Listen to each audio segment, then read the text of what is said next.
Hello, this is David J. Howe, Doctor Who collector and author. You're listening to the Doctor Who Collectors Podcast. Keep collecting. Larry, it's Fraser. And you use, they all say, who is Doctor Who? Where is he from? What does he do? They wonder who is Doctor Who? So I ask you, who's Doctor Who? Welcome back to the Doctor Who Collectors Podcast, the podcast that explores the conventional world of Doctor Who collecting and all kinds of Doctor Who merchandise. Sometimes we just talk about Doctor Who. Not a bad place to do that. Thank you, of course, brought to you in part by Forbidden Planet and Bags Unlimited Incorporated. If you wish to shop Forbidden Planet, go to my website at drwhocollectors.com, hit the merchandise links, buy what you want, check out over there, and we get a portion of that sale. You don't pay any extra. I am Larry Van Mersbergen, your host. I've been a Doctor Who collector now since 1981, which is 44 years, coming up on 45 years in just a few months. Exciting, lots of experience. Welcome to our 95th episode. So we're celebrating Doctor Who. Of course, I'm recording this on November 22nd, one day before Doctor Who Day. So we're going to be celebrating Doctor Who Day tomorrow. Fantastic. In case you're new to the podcast, and if you're old to the podcast, you can fast forward through this bit. I did open up one of the first Doctor Who stores in Chicago. We exclusively served Doctor Who fans. In other words, we took our store to fan clubs all over Chicago. I called the store Bundles from Britain. It became a big, big deal in the Doctor Who world. And I sold it to my partner many years later when I decided to go to college. And, of course, now that business, after a few regenerations, is now called Alien Entertainment. And they have DoctorWhoStore.com. So there you go. So something good happened out of that 84 decision. We're also in a great book, which is rapidly going out of print, sadly, called Red, White, and Who, the story of Doctor Who in America. I hope another publisher will pick it up since Arnold Bloomberg has no interest in reprinting it. So come on, write to Arnold and say, hey, reprint this book. If enough people do it, maybe he'll do it. You can find this, you find a link to buy this book from the publisher while supplies last at drwhocollectors.com. We are, of course, part of the Direction Point Doctor Who podcast network. You can find some great podcasts on Doctor Who at directionpoint.org. And if you are a Doctor Who podcaster, join today. And you join the ranks of great shows like Time Streams, Police Box in a Junkyard, the Doctor Who Target Book Club, Traveling the Vortex, Doctor's Beard Podcast, and Time Ram. I've always wanted to do that. Maybe they'll have me on and I can just do Time Ram. There you go. Go to directionpoint.org. And of course, all the links, when I talk links, there are two that you must have as a collector. If you don't have them already, get them today. So they're free. Timelash.com and the TARDIS library. Sign up for a free account, and you can keep track of most of your collection. Not Doctor Who magazines or figurines, but media, other media, like books and VHS tapes and Blu-rays and things like that. Thank you, Mr. Dan O'Malley, for keeping that free. A little bit of advertising on the site, but that's okay. You can click a box to make it go away, and that pays for the site. If you're looking for something more in depth and you want to find a picture of something that you don't know existed, or you're trying to figure out what you need to fill your collection, then you need Howe's Transcendental Toy Box at drwhotoybox.co.uk, of course, run by David J. Howe, who also happens to be my guest today. So this should be fun. I'm in a new book, by the way. It's a new book called Fantastic, a celebration of fans discovering Doctor Who. Allows fans of the longest-running sci-fi show to let you know how they became fans, so my story is in there. I will be signing books at Chicago Tardis at various times through the day in the vendor room, so if you're there, stop me in the hallway or whatever, just don't hit me up in the men's room, okay? Please. Boundaries. Okay. You can get this book anywhere good books are sold, including Amazon, and I believe you can buy this book at Chicago Tardis as well. There will be a panel on the book and a book signing as well. Now, hold on, quick coffee break here. That is the beverage of champions. If you're looking for great Doctor Who items at great prices, then look no further to DoctorWhoStore.com. Alien Entertainment, that's the store I talked about earlier, has what you need.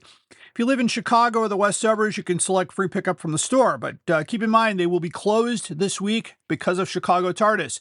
So if you want to buy from them, go to Chicago Tardis. They're going to have half the room to themselves. There you go.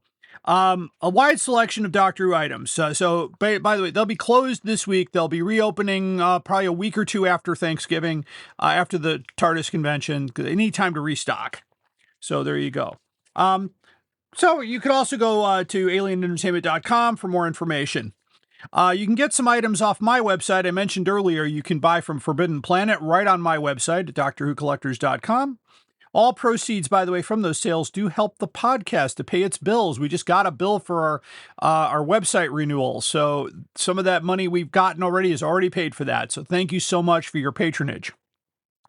Let's not forget our friends at Who North America. I have a good friend, Tom Coffey, is a TikToker Doctor Who collector. I met him at Doctoberfest, a true gentleman, absolutely a great guy. And he posts a lot of videos traveling to Who North America. You can find those guys at whona.com. And of course, don't forget about our friends in London, the Who Shop of London. And here's some good news for you guys. If you're coming to Chicago Tardis, the Who Shop of London is a vendor at Chicago Tardis. I can't wait to see those guys. They're coming all the way from London with their stuff. They should have some really cool things on their table. So there you go. Of course, on our website, in addition to all the podcasts, we also have one of the complete guides to Doctor Who classic hardcover books. We list all the reprints as well, and we are working on the complete guide to Target books. There has been a lot of controversy or controversy in England about Target books. One resource lists a book. Another resource lists the same book, but two different prices on the book. The fact that two books will say third printing and have two different prices on the back makes it a variant, apparently. I wasn't really looking at those before. I always looked at the printings. I thought I had all 7 printings of Doctor Who and the Daleks. Turns out I'm not even close. That was kind of irritating. But not irritating enough for me to take action and go back and let's see if we can write a better guide. And many people have stepped forward who have a complete run of Target books who are going to help me with that process. So thank you all. All right.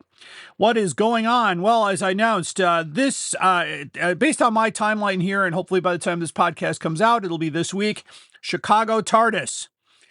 We have Christopher Eccleston all day on Saturday. So that's, and by the way, Saturday only tickets are gone. So there are still some weekend passes available. If you just want to come on Sunday, you might have to just get a weekend pass. But hey, stay for the weekend. I'm doing some cool stuff all weekend. I'll get to that in my time. Anyway, Robert Strange had to cancel his appearance, and I'm bummed about this too. But sadly, my friend Peter Purvis had to cancel his appearance this year. He wrote to me actually, and I think he talked to the appropriate people at Chicago Tardis, but he took the time to write to me to say, my friend, I'm sorry I can't be there. I'm having some things going on, and I really don't think traveling was a good idea. He's okay. Don't worry. He's fine. He's still putting out podcasts. So if you haven't listened to the Peter Purvis podcast, I don't really promote non-network podcasts on the show, but there's 2 that I really love. So, the Peter Purvis podcast and the Brandon Peters show are 2 shows you need to listen to. But I'm hoping Peter will be well enough now for next year to come back to Chicago Tardis. But we did make an addition this year. I am also excited for my longtime friend, Katie Manning will be there, and I will be interviewing her on stage with Carol Ann Ford, and I'll get into that more in my time. But here's who's coming to Chicago Tardis here. So we got Joe Martin, Carol Ann Ford, we got Jason Haig-Ellery, Annette Badland, Mickey Lewis, Steph DeWally, Katie Manning, Sean Carlson, Miles Richardson. He played Irving Braxiatel in the Big Finish world. Jacqueline King, Sylvia Noble, Mickey Lewis, Susan Twist, Clem So, Stephen Love, Christopher Jones, and Alex McQueen. And of course, we get Fraser Hines. He comes with your ticket, by the way. The convention is set for this coming weekend, November 28th, 29th, 30th at the Westin Hotel in Lombard. You can find out more at chicagotardis.com. Tickets available through Eventbrite. Follow them on all social media platforms to get the latest information, and make sure you get your tickets. I mean, you could probably buy some at the door, but you won't be able to get Saturday day tickets. And if you're coming Saturday, come early. That registration line is going to go out the door. And Christopher Eccleston will be doing a lot of signings and photos for the day, so you will get to see him. Okay, next, I want to thank the students at the Milwaukee School of Engineering University and my friend Nick Seidler for my return to Consinity this year. That's in Milwaukee, Wisconsin, Saturday, April 11th, starting at 10 o'clock. Join me. I'm not sure what I'm doing there yet. I will let you know. So there we go. If you are a convention person, I know Mr. Ken Deep is out there. He's saying, come out to LI Who. I said, I wish it was a different day because it's in the middle of my school year. And it's so hard to get substitute teachers. I'm a teacher. So, it's hard to get substitute teachers. So I'm hoping one day maybe he'll move it back in August so I can go. But if you have a convention or festival or even a club meeting you want me to zoom in on or whatever, give me an email at drwhocollectorspodcast@gmail.com. So there you go. Speaking back on my website here, many rumors in the collecting world about second, third printing hardcover books by Wingate, W.H. Allen, White Lion, whatever. But I'm always on the lookout for concrete proof of those existing. So if you have a book that I've never talked about or does not appear on my guide, contact me. I mean, I don't want to take your book away. I just want pictures of it so I can prove to the world that all the collectors out there are going to have to keep looking. Okay? That's all it is. Share your story with me as a guest host. Come on board and do some collection stories. I've got some collectors lined up here. I've talked to many already, and I've got more coming. So if you want to be on the show, let me know. We'll talk. Email me again, drwhocollectorspodcast@gmail.com. Today's show, I get to speak with my good friend, Mr. David J. Howe. He's probably one of the great collector gurus of the world. His new memoir, Who Me, has been out for a while now, and we get to talk about that wonderful book. I want to thank my patrons. If you are a Patreon subscriber, thank you so much. If you would like to, you can go to us at patreon.com/Doctor Who Collectors Podcast and support us there at any amount you choose. That money does help defray our costs for the podcast. Our theme song is Who's Doctor Who, composed by Barry Mason and Les Reed, performed by Fraser Hines, used with permission. You can hear this podcast anywhere you get your podcasts, including Apple, Pandora, iHeartRadio, Spotify, and Podbean. And we are a Direction Point Network podcast. So after a quick break here, we're going to have My Time, our main story, and of course, the most outrageous offer. Stay tuned. Traveling the Vortex. Are you ready to embark on an epic journey through time and space? Join the thousands of Whovians around the world who've discovered Traveling the Vortex, the ultimate Doctor Who podcast for die-hard fans and curious newcomers alike. Every week, we dive deep into the Whoniverse, discussing the episodes, theories, and hidden gems. We dissect the Doctor's adventures, share behind-the-scenes stories, and explore the legacy of this iconic show. Traveling the Vortex brings fans together, fostering a global community of Whovians. Whether you're a fan of classic or new Who, there's something for everyone. Join us on this incredible journey as we unravel the mysteries of time and space. Don't miss out. Subscribe to Traveling the Vortex today on your favorite podcast platform. Traveling the Vortex. Your ticket to adventure awaits. Traveling the Vortex is a proud member of the Direction Point Podcast Network. You're listening to the Doctor Who Collectors Podcast. Keep collecting. Hi, I'm Juliet. And I'm Nathan. Experience Doctor Who from the very beginning through a classic fan's eyes. And through the eyes of a new Who fan. Reminisce and relive those classic moments with Nathan as he offers fun insight. Or experience them for the first time with Juliet as she dwells on social issues, history, fashion, and the size of a flashlight. We're the Time Streams Podcast. Find us on Spotify, Stitcher, or Apple Podcasts. You're listening to the Doctor Who Collectors Podcast. Keep collecting. It's my time. Hello and welcome to my time. It's time for me to talk to you about what's going on. So here is what I am doing at Chicago Tardis, which is coming up this weekend. Friday, of course, registration does open at 8 o'clock. So make sure you get there, get your badge. I mean, I don't probably need to get my badge right away. Everybody knows me, but that's okay. So first thing I'm doing is at 10 o'clock in the morning. And it's a panel called Evolution of the Doctor Who Novelization from 64 to 75. Doctor Who novels was written as children's books in the early part, but then evolved into those target books. So the early development of Doctor Who novelizations, tracing their growth from standalone publishing experiments to a beloved and influential extension of the TV series. So there you go. So you can see me there. I'm presenting this with Mr. Steve Grace. I don't know Mr. Grace, but I'm looking forward to meeting him. So, Steve, if you're a listener, I can't wait to see you. Thanks so much. At 12 o'clock, let's see if I've got this right here. Yeah, 12 o'clock, I'm going to be in the Over 30 cosplay. That's basically, that's Jen Greeley, who's our costume expert at Chicago Tardis, and a few other people. We talk about what it's like to wear costumes. I wear the Dr. 5 cosplay. It took me a year to put that together, and it's pretty accurate. And we talk about the fact that, I'm definitely over 30 by a little bit. I'm 56. I have no problem saying that. So what is it like to walk down the street sometimes in your costume and get people who look at you funny or say, hey, act your age? And we kind of work on those issues. It's like, hey, I'm having fun. What's wrong with you? If I wear bunny ears in public, hey, that's my business. All right. I am going to promote someone else here. Make sure at 5 o'clock, you should check out my friend Tony Witt. He's interviewing Steph Diwali. I will be interviewing her later in the weekend. So that's everything I'm doing on Friday. On Saturday, that's Christopher Eccleston Day, by the way. At 11 o'clock in the morning on the main stage, I will have Carol Ann Ford and Katie Manning on the main stage. I'm going to do my best to record that interview. I'm bringing my portable recorder. I will put it on the stage in front of us. Hopefully it'll pick us up, and we'll see what happens there. At 12 o'clock, after 12 o'clock, I'll be celebrating Fantastic Doctor Who fans in the new book about them with Mr. Nick Seidler. So meet the authors, tell your story, and then we'll be signing some books. So that should be fun. Let's see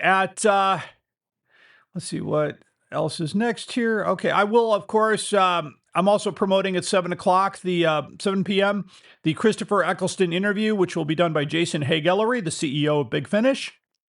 As well as that, of course, Christopher Eccleston will be doing photographs and autographs all day. So he will be busy there. On Sunday morning at 11 o'clock, I'm on the main stage with the wonderful Steph Diwali. She played Anita Ben in Joy to the World and Reality War. And she's a character that people have come to love. And she's new to the Doctor Who world. So I can't wait to see that. At 12 o'clock, I am on a panel called The Doctor Who Annual, 60 Years of Stuffing Stockings. I will be bringing every annual I own to showcase there, and presenting at that is Mr. Dan Murphy, who I recently just became acquainted with, so I'm looking forward to that. At 1 o'clock, yeah, I'm busy. At 1 o'clock, it's Doctor Who Collecting, Toys and Games from 64 Visual History. I'm bringing the panel I did at Doctoberfest to Chicago Tardis. And then I get a little bit of a lunch break there. And then at 3 o'clock and Sunday, this is one of the final, getting to the end of the convention here, the history of the Daleks in books. So what I'm doing here is they inspired a merchandise movement that started with books in 64. The panel discusses the impact of that development. And artifacts will be brought in to show you. So that should be fun. And then, of course, the closing ceremony is at 6 p.m. It's always sad when the closing ceremony happens. But there are a few things that are happening after that. So it's a fun weekend. It really is. So some of the other highlights here, let me go through. I'm going through the schedule here. So some of the other highlights here is we will have the Big Finish characters and things like that. We've got, all the photos and stuff like that. Susan Foreman has the Spotlight on Susan Foreman panel, and the interview with Paul Booth and Yvette Badland. That should be cool. Paul's a good interviewer. We've got all kinds of things happening for everybody on that whole weekend. So if you're there, you're going to have fun. There's always something happening. There's also the 24-hour video room. That was something that was left over from the Spirit of Light days. Gene Smith, who runs this convention, said that was a great idea. So they run a 24-hour video booth. Of course, there used to be somebody in the old days changing the video cassettes out. Now it's all digital. So there you have it. So that's Chicago Tardis this weekend at the Westin and Lombard. It's not too late if you're not there yet. You can, of course, hopefully get some tickets. So I'm checking now here on the buy tickets thing to see what's available, and I'll tell you right now. Let's see. Okay, pardon me while I get this up and running here. So it looks like a priority, let's see, child membership, 6 to 12 are still available for $102.38. That includes the Eventbrite fees. Membership priority for a child 0 to 5 is free, by the way. Weekend membership, general admission is $110.68. That's for the full weekend. General admission for the child 6 to 12 is $53.64, and of course, the 0 to 5 is free. Friday only tickets are available for $53.64. Friday general admission, child is $27.72, and children under 5 are free. There is also a Sunday one-day pass for $43.27, for children $22.53, and Sunday the children under 5 is free. We also have reserved memberships. These all go in tier order. Basically, if you're waiting in line for an autograph, it's all access, priority, reserved in that order. So, I'm an all access member. I've had that for several years. So I basically get to go first. It's you pay for that. You pay for that perk. There's also a few other perks with that too. So each membership has its own perk. Reserve membership for the weekend is sold out. They're not available anymore. Priority memberships are all sold out. Saturday general admission tickets are all sold out. So your only option, if you want to come for that Saturday, is a general admission weekend, I believe. And let me just double check here. And it looks like, priority. There is let's see, child only. No, there's no priority memberships for general. So it's just general admission. So that's what you've got. The sale does end this weekend, but you can probably buy them at the door. They include all access to tracks of programming, autographs at the alternative autographs track, a costume contest, the cavalcade, Camp Time Lord for little kids. It's a great place to, daycare basically. The this karaoke party, the dance party, the gaming room, audience participation events, dealer's room, artist alley, fun and friendship. So $110.68 for the weekend is not bad for all 3 days, and that's a good deal. So there you go. That's what's happening at Chicago Tardis. So thank you so much for giving me your time. I gave you 8 minutes of time today. Well, after the break here, we're going to come up to the main story. We're going to talk to David J. Howe about his new book, Who Me?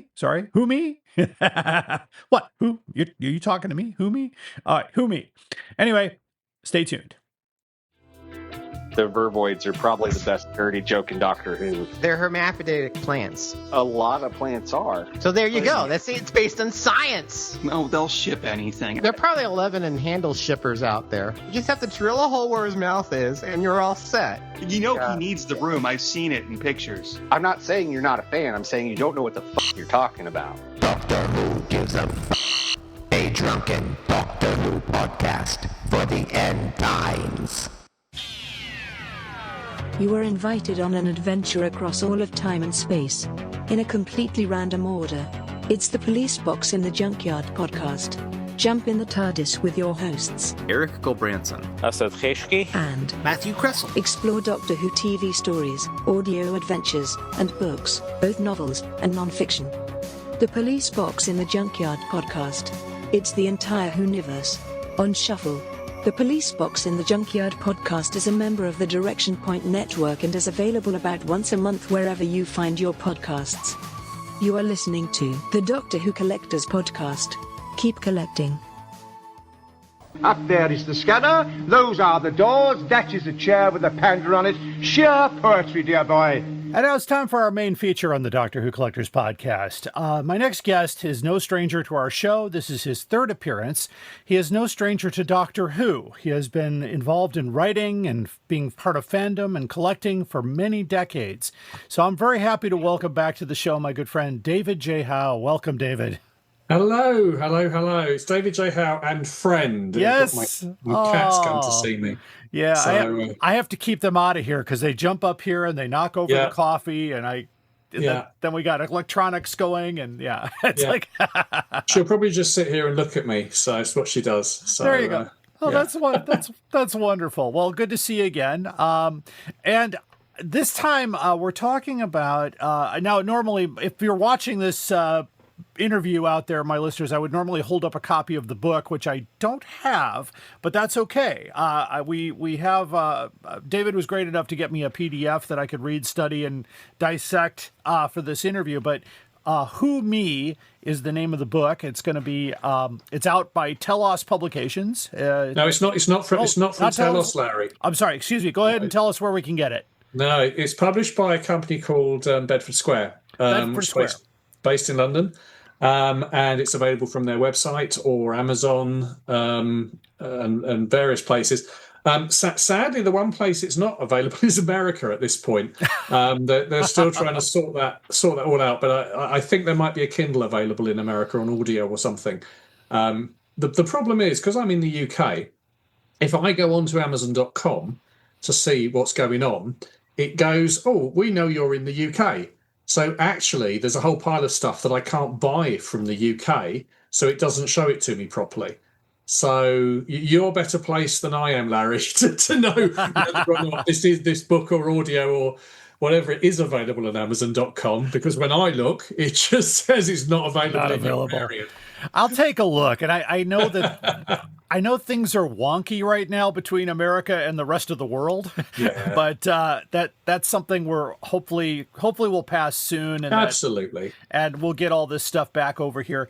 But let's go ahead and just dive in. Now, I have to say, this is probably going to be the most personal project you've ever written about, because it's about you. Yes.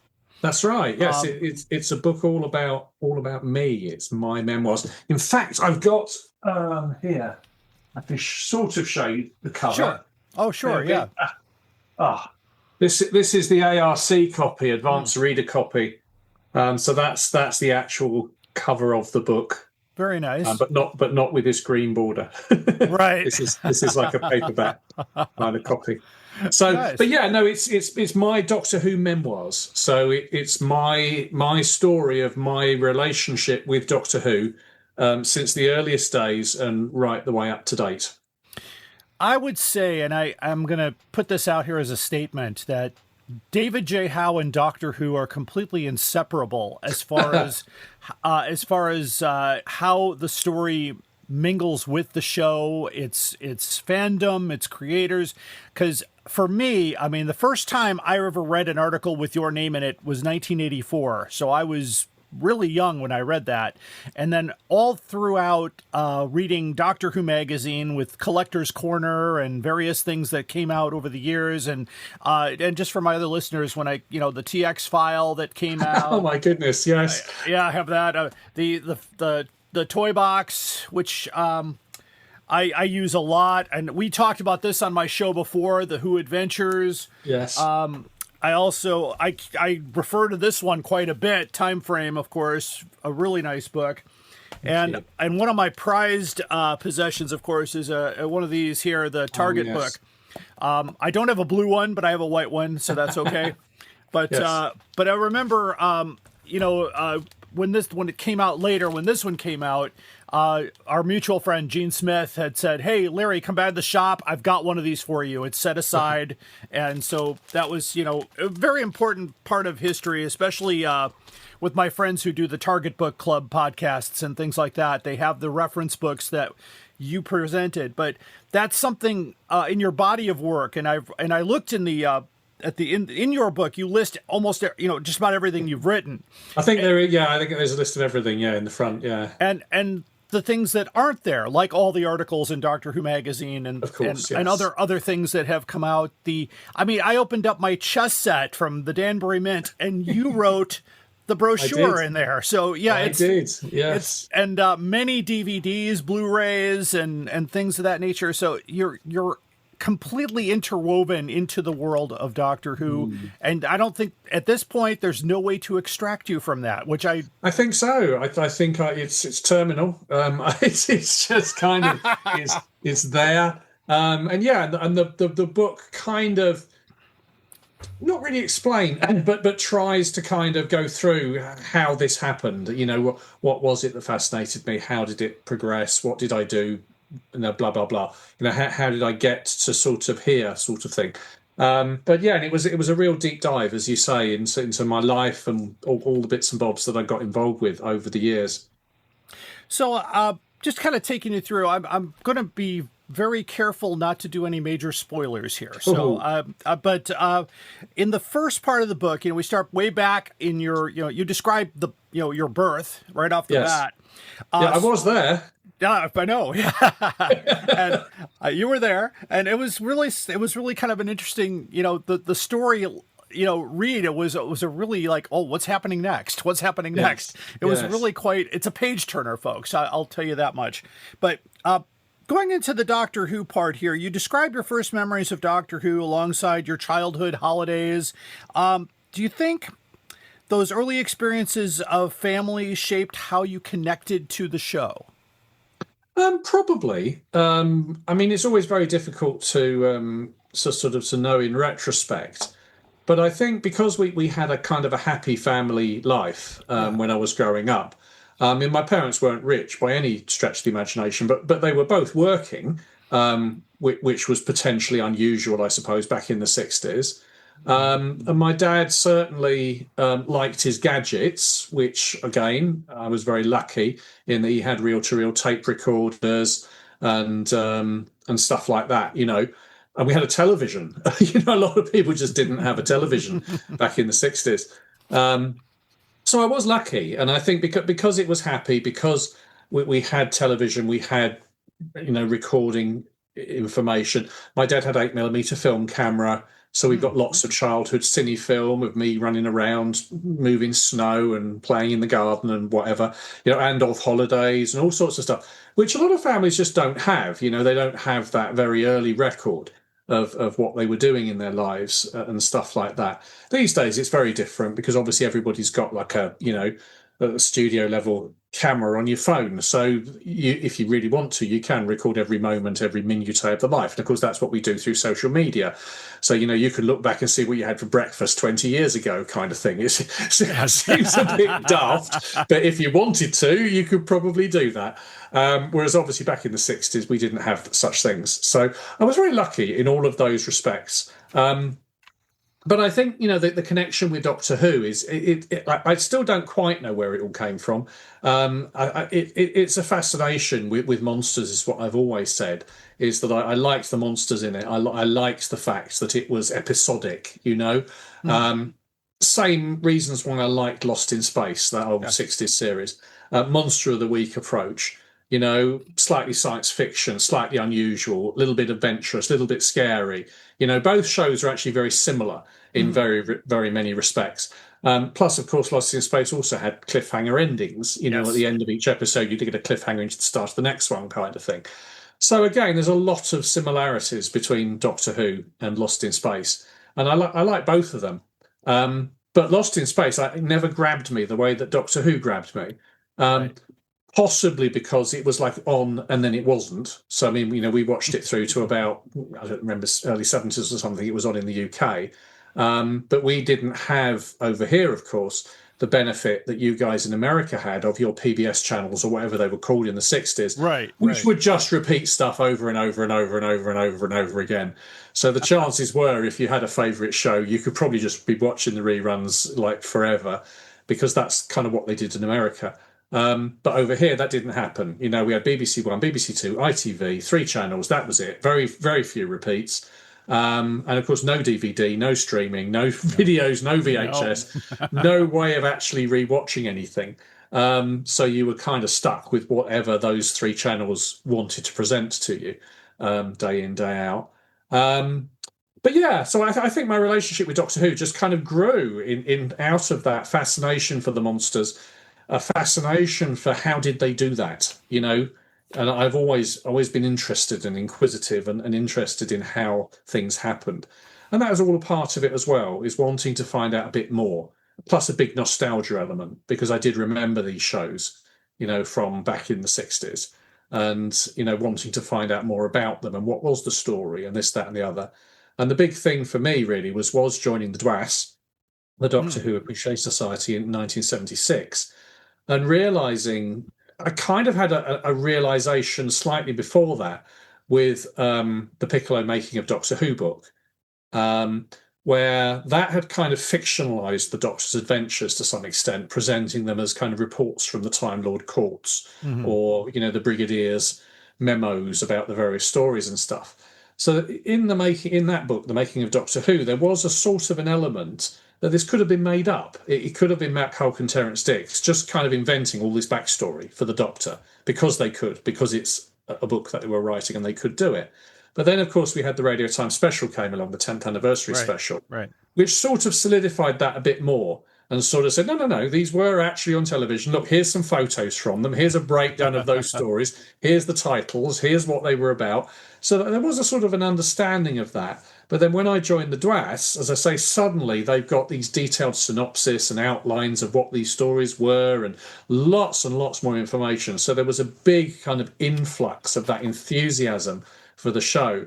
I started watching with Pat Troughton. He was my Doctor. That was the one that I started watching with. And to kind of realise that there was a whole Doctor before him about who I knew next to nothing was quite a revelation, really. So that was very interesting for me, finding out all of that and knowing and understanding what was going on.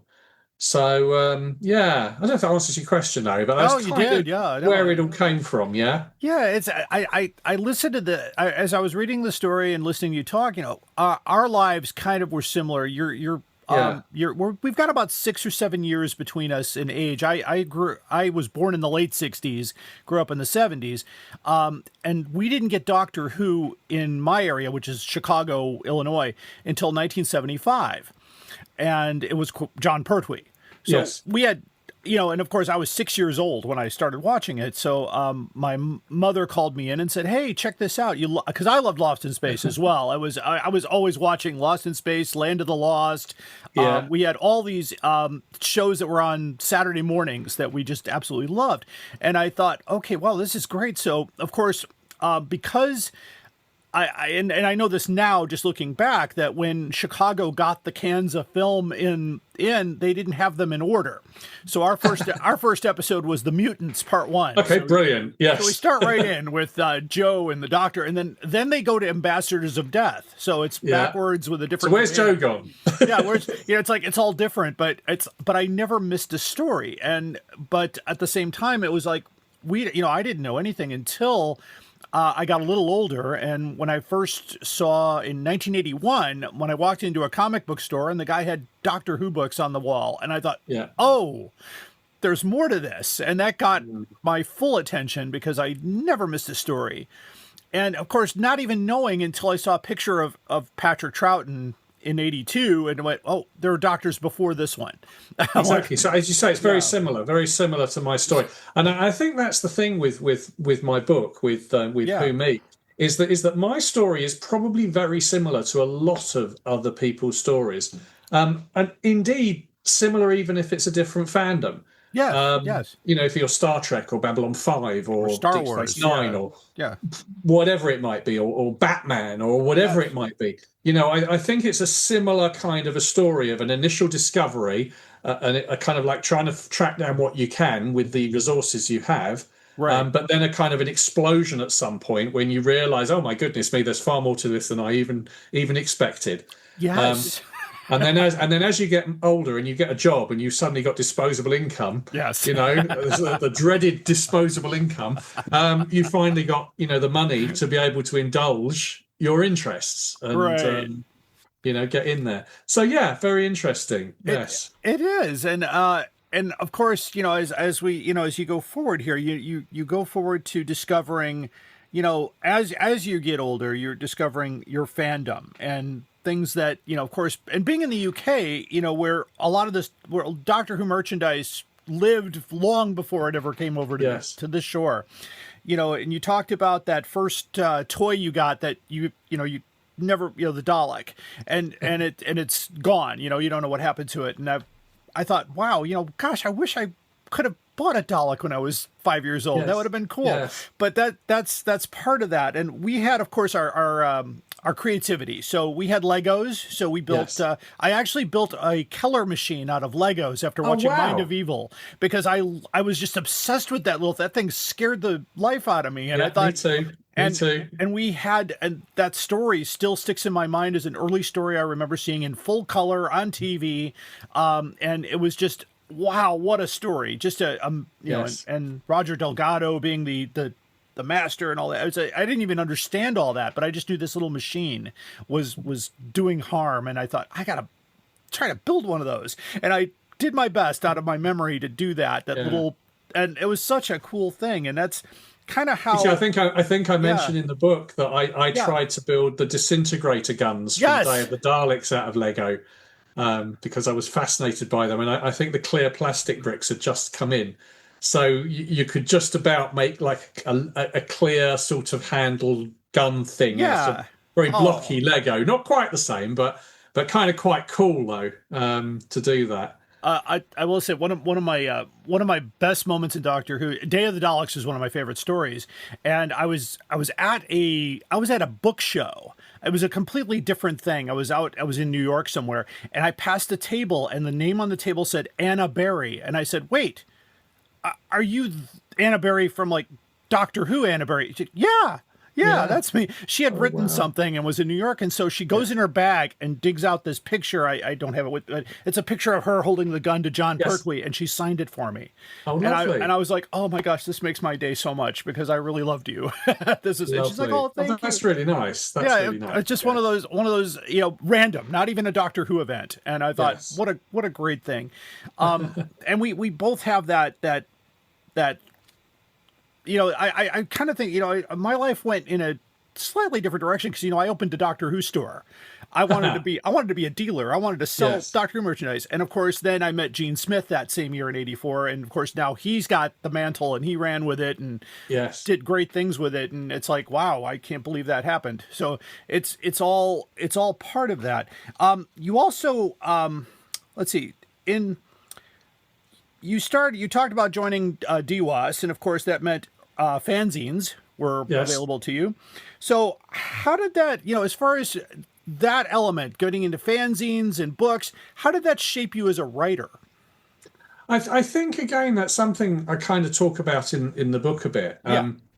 It's that my first fanzine really came about because I was absolutely fascinated by the Target books. I loved the Target books. Oh, yes. And there's a lot of stories in the book about very, very early meetings with Terrance Dicks and Malcolm Hulke, first people I ever met connected with Doctor Who, going to their houses to meet them and discuss and talk and interview them and all sorts of stuff. And then Terrance was coming to local events down with me and my friends down in Surbiton. So it was when I joined the DWAS and I realised that there were fanzines and that you could do this. I was kind of, I want to do one. I want to indulge my fascination for the monsters, for Doctor Who, for the Target books, for the amazing covers, because I was getting kind of advanced information and news about what was coming out and the covers of them. I wanted to share them with everybody, because that's another element of my fandom, if you like, is that I get more pleasure from sharing with other people than I do from just keeping stuff myself. I enjoy sharing things. I enjoy seeing other people's reactions to what I've got, what I'm collected, what have you. That's quite important to me, that sort of sharing part. And I think doing a fanzine was just a sort of an early extension of that, was wanting to share what I know with other people. So I started doing this fanzine, and it was 1977. I did my first fanzine, the first issue for the first, the first fanzine, the first issue for the first Doctor Who convention in 1977. Wow. And that's when I did my first fanzine. But back in 1977, there weren't even any photocopiers around. Mm-hmm. So it was obviously a bit of a struggle to try and figure out, how do you do this? What do you do? And I happened to find a local copy shop which had a kind of a nascent photocopier that just one-sided only, slightly glossy paper, full scap size, where I could just reproduce 6 sheets and that would be my fanzine. And it was 6p a sheet, and that's why it cost 36p. Because it was, I wasn't making any money off this. It was just whatever it cost me to reproduce it. So I did the first issue. And then I kind of then just thought, well, I'll do it monthly. I'll do an issue every month. And I pretty much did that with Oracle for about 3-4 years. I stopped for a time and another friend took over editing it while I was doing my A-levels for about 8-9 months or so. Yeah. But otherwise, I was doing an issue every month. And looking back at them all now, you can absolutely see the quality of the photocopying improving, because I went from this foolscap thing that wasn't great to one at the library where they never filled the toner up, so that the print quality was very, very variable. It just depended on, whether I got there when they just filled it or not. Wind it forward a year or so, and now we've actually got copy shops springing up on the high streets. So you could go to a professional copy shop to get stuff copied. And of course, if the quality wasn't good, you just got them to redo it. So it was their problem, not mine. And of course, on top of all of that, you've also got the elements of taking orders for it. What do I do with the money? How do I cash postal orders? Do I need a bank account? How do I pay for this? You're putting these fanzines together, so you're figuring out, how do you put staples in yourself? How do you reproduce things? What's the best way of doing it? How can you get more information in it? And you're looking at things like editing, and you've only got 12 pages or what have you, so you've got to edit yourself. You can't write some great 50,000 word screed; it just won't fit. You have to be edited, and you have to edit yourself. And all of these are skills which have kind of obviously helped me as I've gone through my life in various ways, from professional at work, through fanzines, through editing, through writing books, through all that stuff. So doing fanzines was a great grounding in all sorts of things. You've also got just accounting. How much is it costing you? What's the shipping going to cost? How much a pack of staples going to cost? Do I need some pens? Do I need some more letraset for the headings? All of this costs, and you have to start to factor it into your cost. You can't literally just charge for the copy cost, because you've got all these other expenses that you need to try and cover as well. Well, if you're rich, well, fine, and not bothered, then fine. Right. But otherwise, there's an accounting element. So you need spreadsheets, you need to write stuff. And of course, we had no computers. So you've got bits of paper with all this written down. So there's so much that went into doing fanzines that people just don't see. Because again, no computers, no automatic correction. If you're typing something on a typewriter, if you get it wrong, you've either got to Tipex it out with like that snowpake stuff, that white stuff, or you have to do the whole page again. You have to start again and type the whole page again. You couldn't just correct it and reprint it. It doesn't work like that. Then you had to stick it down onto bits of paper. Photographs had to be what you could cut out of Doctor Who magazine or newspapers or Radio Times, because there weren't any. Right. Other than that. That's in part why I started taking photographs off the television, because I wanted photographs to put in my fanzine. And how do you get hold of photographs? Well, I could take some. I've got a camera, but there's no other option. So, I'll do that. I'll just take photos off the television, And if you go to an event where they've got a Dalek or a Fate or an opening or something like that, then you could take some photos yourself to use, obviously, of the things. And that's kind of what we all did. Everybody was just doing that, doing the best we could, having a lot of fun, and sharing each other's fanzines and writings and stuff like that. And the ones that did it fairly well did well, and other ones only did 1 or 2 issues and then collapsed because, the heart wasn't quite there, or they were distracted by other things or what have you. But it's a fascinating history, and a lot of that, of course, was in the Target book. Sorry, yes, the fanzine book that Telos published, yes, written by Alistair McGowan. which is an incredible story of UK fandom and fanzines all kind of rolled into one. So you can see the history of it all developing and unfolding through that book. But yeah, no, it's very, very interesting. And of course, I was there as part of it, right. doing all of this stuff way back at the very beginning. Yeah, and for us, fanzines didn't come into play until the early '80s, because we're about advance a decade later. And of course, locally, we had a writer here. I don't know if you know the name Jean Airy. Oh yes. Yes, she was from the Chicago area. She wrote a lot of great stories, and eventually wrote The Doctor and the Enterprise. That's right. And wrote that in a fanzine called Zeta Minor, which only had 4 issues. And I've got all 4, and they're wonderfully, they're typewritten, both sides, just stapled together. The staples are rusted by now. It's just that's right. But that's what we lived on, and of course we used to trade those. We would go to, the Creation did their weekend conventions in Chicago, where they had like a Star Trek actor, and occasionally you'd get a Doctor Who actor, like Matthew Waterhouse would be there with Walter Koenig, and you would get that, and you would just go to it. There would be a table there for the local folks to go, oh, what do you got? I've got Zeta Minor. I've got this one. I'm like, oh, let's trade those great. off. And I'm sure that was going on at the various sort of general science fiction conventions, way before that, because obviously fanzines isn't a Doctor Who phenomenon. That they've been going for donkey's years. Oh gosh, the Star Trek ones were coming out in the late '60s. So that's right. Well, I mean, there were general science fiction ones even before that. Right. In the 50s and stuff. But again, when we did the fanzine book, we tried very, very hard to locate which was the first fanzine that had a Doctor Who cover, and whether it was a Doctor Who fanzine or not, but which was the first one that actually had a Doctor Who cover. So we think we tracked it down, and again, that's all in the fanzine book. Yeah. All those early days of fanzines and all of that kind of fun stuff. Yeah. And of course, writing fanzines and all the stuff you discovered about accounting and kind of almost running a publishing company at that level, of course, that moves you into other writings. When you came into not just the articles in Doctor Who magazine, but going into like the first books, the handbook series. Yes. How did you get tapped for the handbook series? Well, the handbooks was really weird. Again, the stories are all in the book. Yeah, right. It was. I'd always stayed in touch with the people that were producing the Target books, because again, I loved the books. I loved the covers. I absolutely loved them.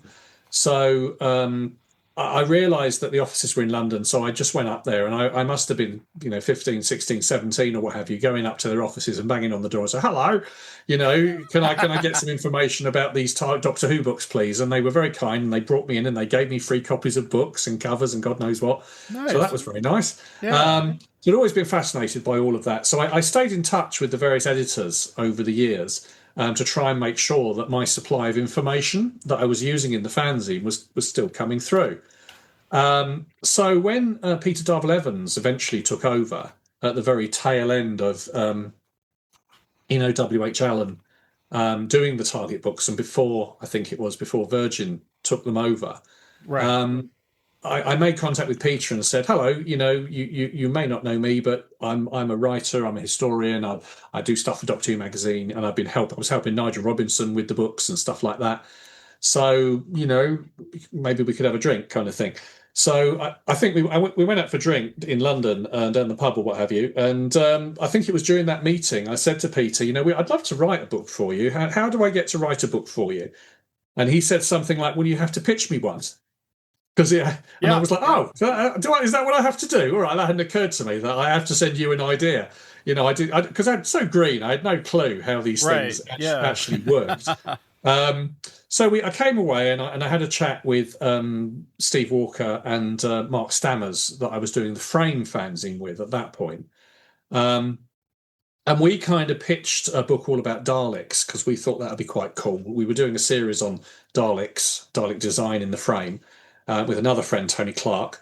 And so the four of us kind of all thought, well, maybe we could just expand this into a book level work and to a real detailed deep dive into Dalek design and how they changed in all their appearances and this sort of thing. So we did all that, and that book kind of, Peter loved the idea, and it very, very, very, very nearly went forward. But it was kiboshed at literally the last minute by Terry Nation. who had just done a book with John Peel in America. Yes, I know that book. And he didn't want another book about Daleks out there. The fact that it was completely and utterly different from the one that he didn't seem to enter into it, but he just said, no, I don't want another book. So Peter was a bit upset, and he said, well, come up with another idea. So again, we went away and we came up with the idea of doing the 60s. Let's do a series of books looking at each decade of Doctor Who in as much detail as we can, to try and shatter all the myths, get some facts down there, present some great photos, and have a good long look at those decades. So Peter loved that idea. Tony Clark sort of dropped out, and so Steve, Mark, and I carried forward with those ideas. So that's how the 60s basically came about. And of course, we were overjoyed about that. So while we were working on the 60s, I got a call from Peter again, and he said, we were talking in the office, and we wondered if you'd be up for doing some more books for us. Yes. Yes, please. Of course we would. So I said, what did you have in mind? So he said, well, we thought it'd be really, really good to have a book, one on each Doctor. And it's like a handbook for each Doctor with all the information, the stories about the Doctor and all this background, all this stuff. We could put them into these books and we'll call them the handbooks. So we were like, yeah, absolutely. So, and he wanted to start with the fourth Doctor, because he said, well, we'll start with the most popular Doctor. Yes. And even then it was Tom Baker. So we started with that book. And again, we outlined it and did it all. And that went really well as well. So there we were doing, the 3 decades book, 60s, 70s and 80s, with hardbacks every other year and the books every other year, and also a handbook every year. So we're basically doing a new book or 2 books every year, basically, which was fantastic. And at the same time, of course, continuing with interviewing everybody, talking to everybody, doing the research, trying to get the facts right, not including anything we didn't know to be true, trying to make sure that everything that we did say was in fact the case. We weren't assuming anything, and generally just trying to do the best writing and the best books that we could. It was great. It was great fun. That sounds great. You mentioned Terry Nation before, but I don't know if you knew this, but next month Rebecca Nation is coming to Chicago Tardis. Oh, lovely! So that will be. I've actually I pitched a panel to do a history of Dalek books and involve her in some way. Lovely. To go there. But that'll be kind of neat, because I remember meeting Terry Nation back in the 80s. He came to he was one of those weekend conventions and seemed like a nice man at the time. I only had a few interactions with him, but I can understand, people think in that line, or wait, we don't want another book competing with this book. And so that Dalek book, and it's a shame that never came out, because I think that would have been an amazing read. I know. But the handbooks are wonderful. I mean, I've read. I remember the one I got. The first one I was able to get here was the 5th Doctor handbook. Yes. Amazing. For America, Tom Baker's our doctor, but we got the 5th one first. Yeah. So, but it was a great book. The wonders of distribution. Yeah. Well, and lack of sometimes. That's lack of. Yes. That's always been the problem here in America. But so moving into that, was there now when you get to the story of, and you don't have to tell the story, people read this book. We're not going to give away all the spoilers.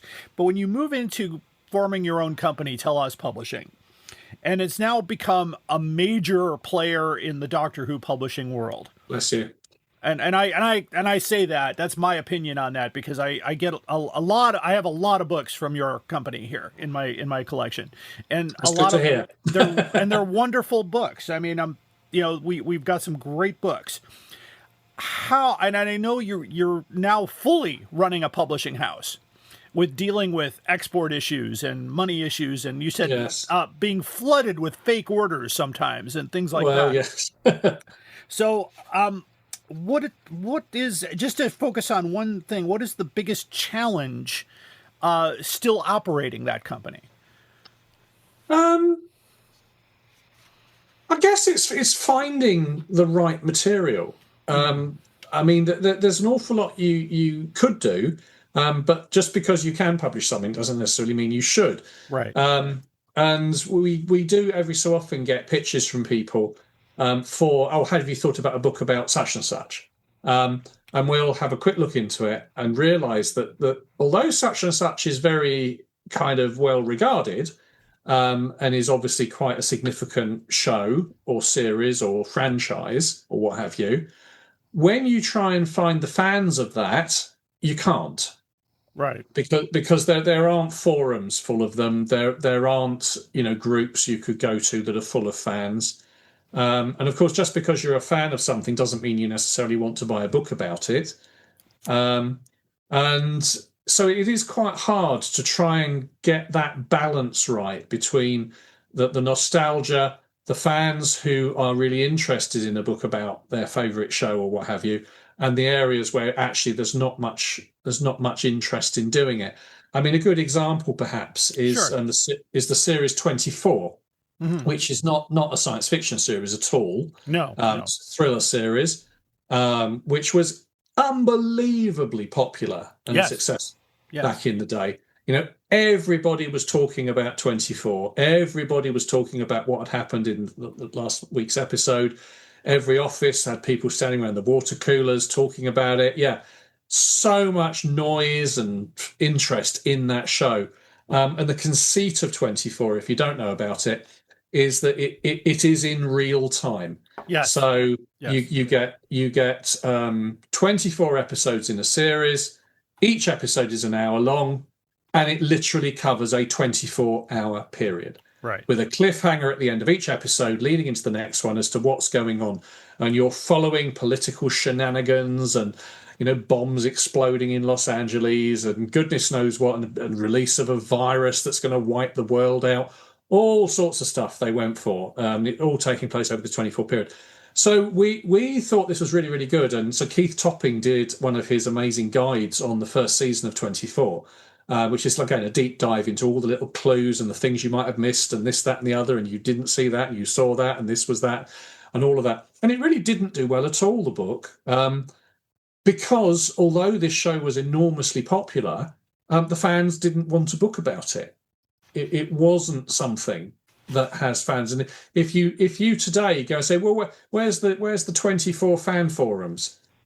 Well, I doubt there are any. Probably not. Yeah. Where's the Facebook groups devoted to 24? I haven't looked. There may well be lots, so I'm really sorry if there are. But, it hasn't got that cachet that Star Trek or Doctor Who has got, where there is a very vocal and very dedicated fan base who will buy just about everything that comes out related to it. So that's probably the biggest challenge, is just finding the things to write about. Plus, you want the right author for the right book. You want, what's your unique selling point? Why, Larry, do you want to do a book about whatever it might be? What have you got that you can bring to it that no one else could? So, I worked on the show. I designed the Daleks, so I can do a book on designing Daleks. It's that kind of thing. If you're a fan who just likes Daleks, well, what's your USP? Right. Yeah. What makes you qualified to do this? Why is this book going to be great?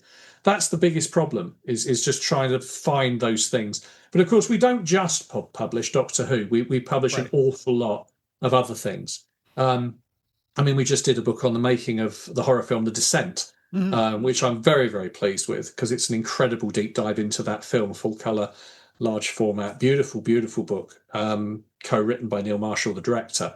And Janine Pipe is the other author on it. Really, really smashing book. So really pleased to do that. So that was great.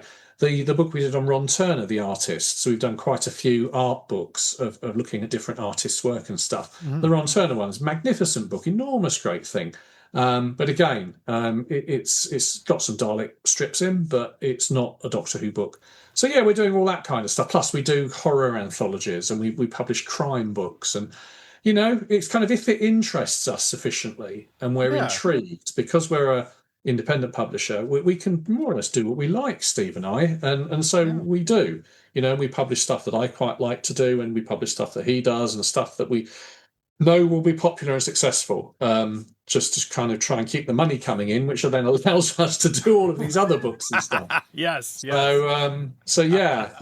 been a lot of fun over the years, and we've explored a lot of different areas and a lot of different subjects and TV shows and films and franchises and all sorts of things. It's been really interesting.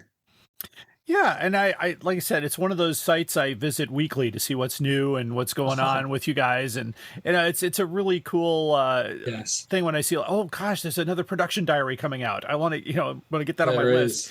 But I'm also aware too that in our present time, being in the United States, I did actually pay my very first tariff on a book I bought from the UK, and I was kind of. It was like a $10 charge that they charged me from UPS, charged me $10. Then they paid, I guess the way it works is we pay them and then they pay England and then England pays the United States. So yeah, it's a little bit odd, Larry. Yeah. I mean, what we've discovered is, in fact, there are no tariff charges on books from the UK to the USA. They're exempt. They're zero rated. Right. So some companies, I think, are just charging anyway. Yes. That's what happened, because it wasn't Tell Us. I know I've never had a problem with Tell Us. It was a different publisher entirely. In fact, it had nothing to do with Doctor Who. It has to do with my day job. So when I ordered the book, they said, "Oh, you're going to have to pay a $10 fee on that." And I thought, so was it like a factual book of some sort? Yeah, it was. It's possible. Yeah, if it's a textbook, it's possible it may have had a tariff charge on it then. Because normal novels and normal books don't, kind of thing. No, and I've had no trouble with getting anything. Yeah. Even Amazon UK has been okay with sending things over, and Royal. Well, that's good. That's good. Big Finish has had no trouble either. Yeah. So there's no trouble. But I think we've been lucky, because it could have been an absolute nightmare trying to ship stuff out to America. I mean, it could have just cost such a lot of money. But yes, you're right, is that we have to pay those tariff charges at point of dispatch. Yes. But unless we want to go bankrupt, we obviously have to charge the customer for them. So ultimately, yes, it's the American people who are paying those tariff charges, because it's just going to get added onto their bill. It's the same as if you're buying stuff, anything, clothing, or if anything you're buying, toys or whatever it might be. That's what will be happening. So it's interesting, isn't it? It's interesting, but I think we had a lucky escape. That books were zero rated, and they decided to leave them as zero rated, and hopefully that'll stay that way for a while. Yeah, there's a lot happening, and we try to stay out of politics. That's the best thing. Absolutely. Let's move forward a little bit to collecting and preservation, which is another big part of your life, and it's something that when you and I first met in person back in 2019 at Chicago Tardis, I remember, but we actually communicated prior to that, and I had started collecting Doctor Who in 1981, and now it's been 44 years, and all this around me is. This isn't the only room either. So, but I've always I know one of these days I do plan to travel to England, and I hope that I can travel up to see you and see what. Well, you'd be more than welcome, Larry. Thank you. So when you've talked about, when we've had many years where you've talked about your extensive collection. So what drives your personal passion for collecting? Again, it's one of those almost indefinable things. I've always liked the Doctor Who merchandise. I've always been fascinated by it. I like the design of it, the aesthetic of it, the way in which that's developed over the years. And I always say that I kind of started collecting by basically stopping throwing things away. Yep. Yes. And so sort of the earliest things in my collection that I actually collected are things like that early making of Doctor Who, the Radio Time special. Yes. But I bought the Dennis Fisher tolls and stuff at the time. I bought the Talking Dalek, the War of the Daleks game I bought at the time. So I can see a Talking Dalek behind you there on the side. Yeah, there's one over here. Yeah. Yes.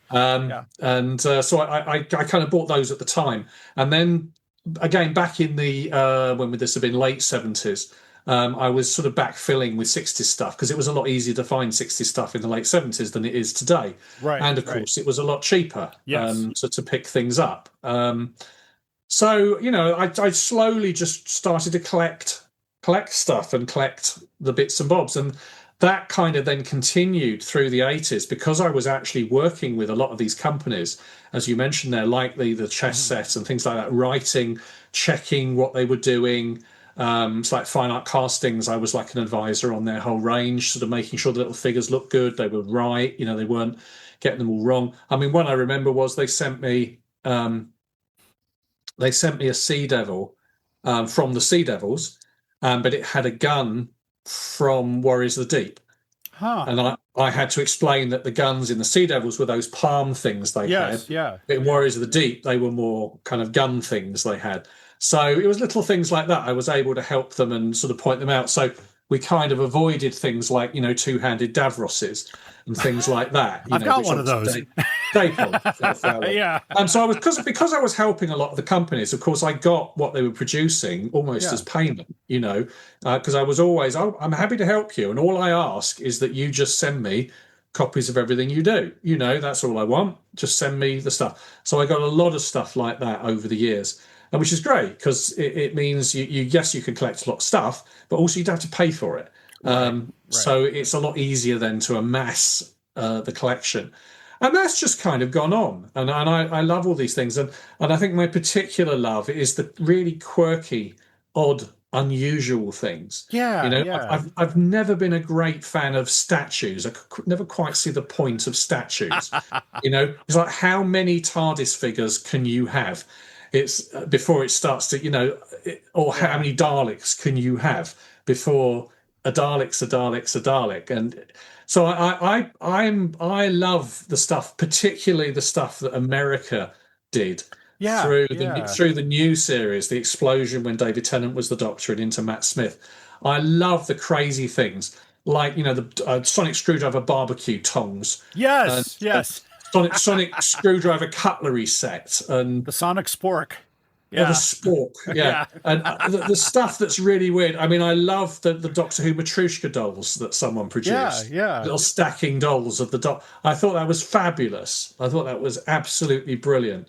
But I really do think that whoever was producing those Matryoshka dolls really missed a trick in that, I don't know how they did it, but they should have, and if they didn't, they should have started with a Hartnell and then gone Trout and whatever. But they should have released a new casing every time a new Doctor came along, so that you could pop your set into the new one, and you'd be up here now. You'd have something like 3 foot tall. Missed opportunity.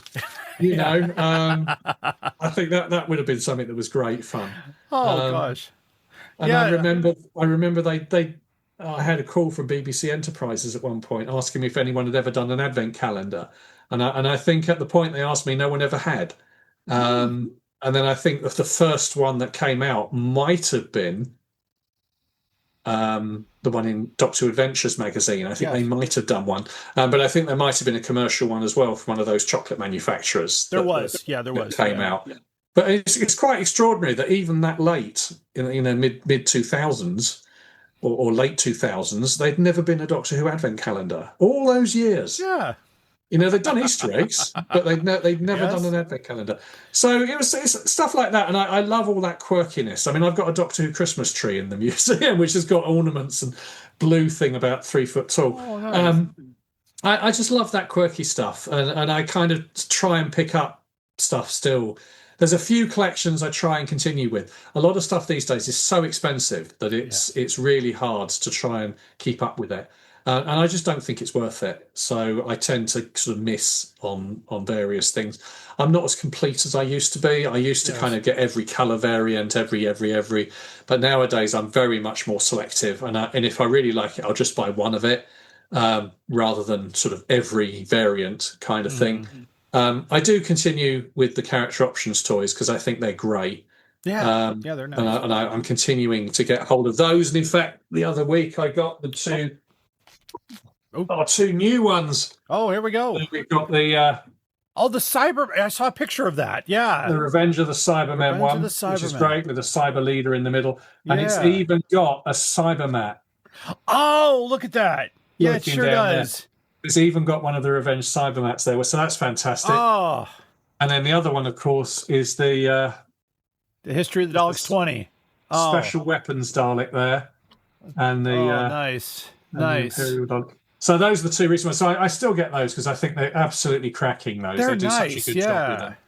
Oh, and there's the cat. Hello, Sky. Say hello. Hello, Sky. Hello, Kitty. She's not interested. Oh, there you are. Hello. There you what are you trying to do? I know. Yes, I'll be finished soon. Don't worry. Yeah, it's a lot. It's yeah, exactly. And of course, when I was collecting, and of course, a lot of the stuff that we could not get over here because a lot of the stuff was made in the UK. And when I started going to the big Chicago conventions, we had that company called Spirit of Light that did those. And Norman Rubinstein, I met him in '83, and he gave me that sonic screwdriver that I have, the one with the red painted top. He's like, here you go. You can have this one. I'm like, oh my gosh, this is great. It's like almost I don't know if, how, he just gave one out. And we had those, we had the TARDIS key, we had all this wonderful stuff. And it was nice that, and by the way, and of course I want to thank you again, because my photos appear on one of the Blu-ray releases for those Spirit of Light. I was just absolutely just blown away by that. That was so cool. That's all right. And even better, they actually did send me a Blu-ray. That was nice. And I took it to TARDIS. Sophie and Sylvester happened to be there. So I said, I gave one for Sylvester. Sylvester's like, hey, I haven't seen this yet, because he hasn't been home. So it was really kind of a cool moment to get that through, and that's really good. And watch and see that and go, wow, that is so cool that that was part of that. And of course it was hard. I know it was hard for you folks to get Spirit of Light stuff over there. Well, that's exactly, and it was a bit more light. That's better. No, absolutely. So you guys in the 2000s, particularly, were getting loads of cool stuff in America that we just couldn't get over here. So it's like a bit tit for tat, really. We had all the cool stuff earlier, and you had all the cool stuff later. But and so I want to just take a slight turn here, and we're not going to go deep into this because I think it's important that the readers read this story. But you do have a major health scare in your book. Yes. And I read that chapter twice because I really, it drew me into that whole description of the fear, the pain, the absolute terror that happened. And it was right after a Doctor Who show. So, without giving away too many, I don't want to give away the story, but, today, as you had to reflect on that, how difficult was that for you to recall those moments? It wasn't too bad. I mean, the book as a whole was actually surprisingly easy to write. I thought it was going to be quite hard. I thought I would struggle to remember a lot of this stuff. But once I started, it just sort of started pouring out of me, really, and just getting all that stuff down. But yeah, I mean, there were certain elements of the book that were quite hard and painful to write, as is indeed anything that deals with trauma or loss or whatever else might happen. It's very interesting. So yeah, the whole element about the health thing, that was quite a tricky chapter. I mean, the one where I talk about my dad dying as well was also very hard to do that. I mean, what's interesting is when I actually read the book myself for the audio, which I was so happy to do that because they didn't have to choose me. I had to pitch for it. Right. I had to send in the tape. I had to send in a recording of me reading and this, that, and the other, and the big company had to be okay with it. So, and again, when I was reading the book and I got to the bit about my dad dying, that was really hard to actually read out loud. If it was hard to write, it was 3 times as hard to actually read out loud and recall all of that emotion and what was going on. And I know when I was doing that particular chapter, the whole cadence of the reading slowed right down with longer pauses because it was. I just felt it had to have more gravitas when it was being read. So that was interesting as well. But yeah, no, there are definitely elements in the book that was quite hard to write and went through quite a few drafts of, is that right? Is that right? Am I saying too much? Am I not saying enough? Where, what do I need to do here? So there were elements that did that. But overall, the book was very easy to write and very enjoyable. And I thought, well, if I'm enjoying myself writing this, hopefully people reading it will enjoy reading it. And certainly the advance information I've had so far from people has been, people have absolutely enjoyed it. They've loved it. Because it's a story, I think, which resonates and echoes with a lot of people and a lot of other people's own experiences, maybe slightly different, but a lot of them are remarkably the same. Yes. And I think people enjoy seeing that. they enjoy seeing that. And again, above all, as you've read most of it, Larry. Above all, the book is kind of a celebration of the creativity of the fans of Doctor Who, and how far you can take this daft television program that you fell in love with at an early age, and how far you can take that in life, and how creative you can be around all of that. All from that sort of initial spark of inspiration. And that's kind of, if the book's got a main theme, that's probably what it is it's that story of a life spent being creative because of a TV show, and all the different things that you can get up to, and the fun and games you can have, and the places you can go to. Chicago to see you, Larry. Yes, absolutely. To America, to conventions, to all over the place, all over the England, to exhibitions, to watch Doctor Who being made, to go on location, so to meet people, to write books with John Pertwee of all people, all of that kind of stuff, all spiraling out of that creative spark from the show. That's the kind of the story. One of my favorite parts is how you became best friends with Fraser Hines. Yes. And Fraser is, and I've gotten to know Fraser over the years too. And he and I have had some great conversations. I got to interview him at Chicago Tardis on main stage last year. It was a lot of fun. And how, basically he's at your house, you're at his house, you guys are hanging out together, and it's one of those wonderful bonds that I really enjoyed reading about. So as far as, there's really not a question there, but that was just one of the nice things about how you interacted with people in that world, and to be honest, Fraser for a while probably forgot about that world for quite a bit before it became back in vogue again. And, people like Peter Purvis, who was coming back out with his, he forgot about that. When he was fired from that job, he said that was a job. I'm moving on. Well, wait, no, now it's important. Now I got to talk about it again. Yes. So it's a wonderful thing. And this, and like I said, this story reminded me a lot of my own story, which is I still look back and go, wow, that really happened. And, and things like that. And how, and some people I know over the years, people say it's just a TV show. I says, not just the TV show. It's a way of life. It's a way of thinking about how life can be in a peaceful world where right is right, wrong is wrong, and you can escape into this world where you can go back in time, go forward in time, and just enjoy yourself and be proud of who you are. So listeners, the book is called Who Me by David J. Howe. This is his story. And there is the book. I am going to look to see on my end if Amazon has it and whether or not we can get the audiobook over here eventually and all that great stuff. And I'm hoping that we can get that book onto the shelves of our stores here. So, David, thank you so much for being on the show again. You're very welcome, Larry. And I know this won't be the last time either. So, yes, thank you, Larry. Thank you. It's a pleasure speaking to you. Thank you. And listeners, please stay tuned. We've got the most outrageous offer coming up after this break. We are going on a journey, a very long journey, through the world of the Target novelizations in publication order. Every week, we are looking at a new book, talking about Terrence Dicks, Malcolm Hulke, and all our Doctor Who novelization friends. Whatever you do, keep turning the pages. This is Jason Miller of the Doctor Who Literature Podcast, a member of the Direction Point Podcast Network, and you are listening to the Doctor Who Collectors Podcast. Keep collecting. Hello, fellow time travelers, and welcome to the Doctor Who Target Book Club Podcast, the only podcast to discuss, in story order, all the Doctor Who novelizations. My name is Tony Whitt, and every 2 weeks or so, I'm joined by a 2 to 3 person discussion panel, including our so-called expert who's been a Who fan since 1979. That would be me.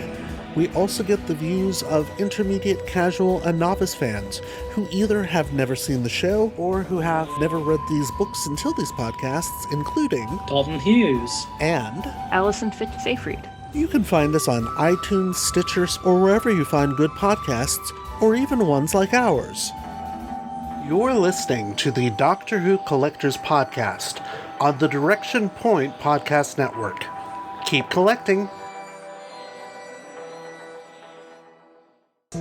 my travellings throughout the universe, I have battled against evil, against power-mad conspirators. I should have stayed here. The oldest civilization. Decadent, degenerate, and rotten to the core. Power-mad conspirators, Daleks, Sontarans, Cybermen. They're still in the nursery compared to us. 10 million years of absolute power. That's what it takes to be really corrupt. And now it's time for the most outrageous offer. The most outrageous offer is a Doctor Who item or a Doctor Who related item that is priced way beyond where it should be. Today's most outrageous offer basically across my desk in an email, and the person asked not to be named, so I respect that. Lots of books come out, with high print runs, very high print runs. We talked about The Wheel in Space, 30,000, 38,000 paperbacks, 3,000 hardcovers, and somebody said there was a fire at the warehouse. Well, there was no fire, but they're still high. And I think part of the reason is there haven't been too many seen. So one day those are going to flood the market and people are going to lower the prices. But here's a book here that actually had roughly 10,000 printed from all available information. I could be wrong, but this is the Doctor Who Dalek Omnibus, published by W.H. Allen, and this was in 1983. This is a book done with the anniversary, and it was never sold in the United States, which really scratches my head, because if I had known about this book, I would have asked to get it, because it would have been kind of cool. And it's got 3 stories in there. I've got one in my shelf here. I think I paid $10 for it in mint condition. So this is why I'm bringing this up. It's not thousands of dollars here. We actually have a book here that is $347.48, including $4.25 shipping. So this is a U.S. seller, Gold Books in Denver, Colorado. They've been on this thing before. Not sure if they're real. They use a stock image of the book, so we don't know what the actual book looks like. They have a 4-star out of 5-star review from 34 reviews. But this is crazy because I have never seen this book above $40. And as I looked around, I found many under $50. So you can get a copy. Let's see, there are copies. This was on Abe Books, by the way. So also on Abe Books, there are copies for $45 and $28. eBay, there are 20 copies around $32, $33, one of them for $10. So you can get this book if you shop around. There were a lot of those books available. I still see a lot of books available. So there's not, there really isn't anything that is hard to find here. So that's kind of crazy. So if you have a book out there if you find a book online or in a shop for that matter, take a picture of it, if you can, if they let you, and send me an email at drwhocollectorspodcast@gmail.com, and let's take a look at that. Let's put it on the show. Outrageous offers have helped people avoid wasting their money. And I'm always on the lookout for bargains, but I'm also on the lookout for these. This is crazy. Absolutely. So that wraps up the most outrageous offer, and that wraps up the Doctor Who Collectors Podcast for this edition. I want to thank my good friend David J. Howe for being on the show. Always nice when my UK friends can work their schedule around the 6-hour time difference and be here. The next episode, we're going to be talking with collector Richard Lloyd. He's a TikToker and a Doctor Who collector, and he's written a brand new book, which we'll talk about on our next show. So I will hopefully see you all at Chicago Tardis, and until then, keep collecting.